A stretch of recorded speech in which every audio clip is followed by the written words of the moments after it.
लगातार ऊर्जावान कैसे बना जाए।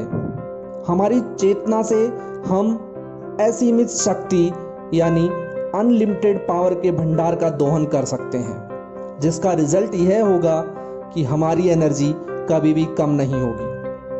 कोई भी व्यक्ति, वो चाहे आस्तिक हो या नास्तिक या किसी भी धर्म को मानने वाला हो, एक विचार पर आकर जरूर सहमत हो जाते हैं कि यह ब्रह्मांड ऊर्जा का रूप है, या कह सकते हैं कि यूनिवर्स के कण कण में ऊर्जा व्याप्त है। इसी ऊर्जा को हम शक्ति के रूप में ईश्वर मानकर यह कहते हैं कि ईश्वर कमजोरों को ताकत देता है।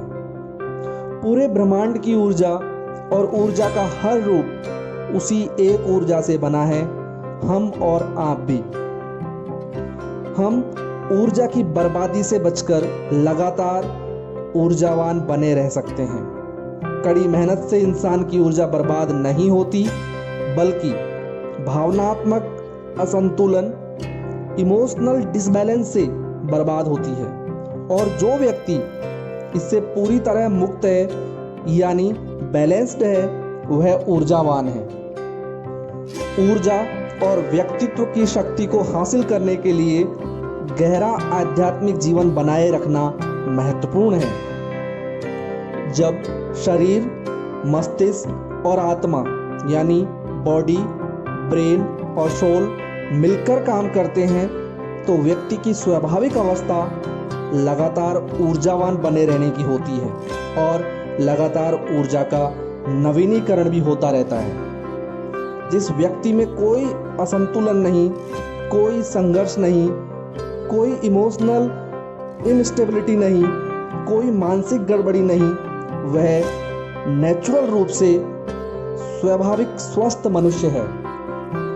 डर, नफरत, बचपन में माता पिता की गलत आदतों को अपनाना, आंतरिक संघर्ष और मनोविकार साइकोसिस किसी भी बैलेंस्ड व्यक्ति को अनबैलेंस्ड कर सकते हैं और इस तरह प्राकृतिक ऊर्जा को अनावश्यक वेस्टेज कर सकते हैं। हमारी फिजिकल कंडीशन बहुत हद तक हमारी इमोशनल कंडीशन के द्वारा डिसाइड होती है और हमारी इमोशनल लाइफ हमारे वैचारिक जीवन के द्वारा निर्धारित होती है। इसलिए विचारों और भावनाओं के संतुलन से फिजिकल कंडीशन को ऊर्जावान बना सकते हैं। जीवन का अर्थ है जीवंतता यानी ऊर्जा से ओतप्रोत होना।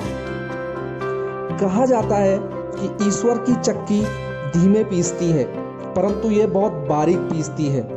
इसलिए उसी की गति के साथ सामंजस्य बिठाकर चलें। जब हम ऐसा करते हैं तो हम अपने आप में उसकी एक सामान्य गति को विकसित कर लेते हैं और एनर्जी लगातार मुक्त होती रहती है, प्रवाहित होती रहती है। इसका उदाहरण है, जो व्यक्ति अपनी पसंद का काम करता है वह कभी थकता नहीं है।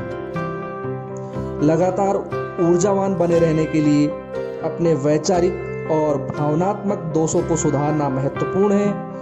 तभी आप अपनी एनर्जी का सही उपयोग भी कर पाएंगे। धन्यवाद।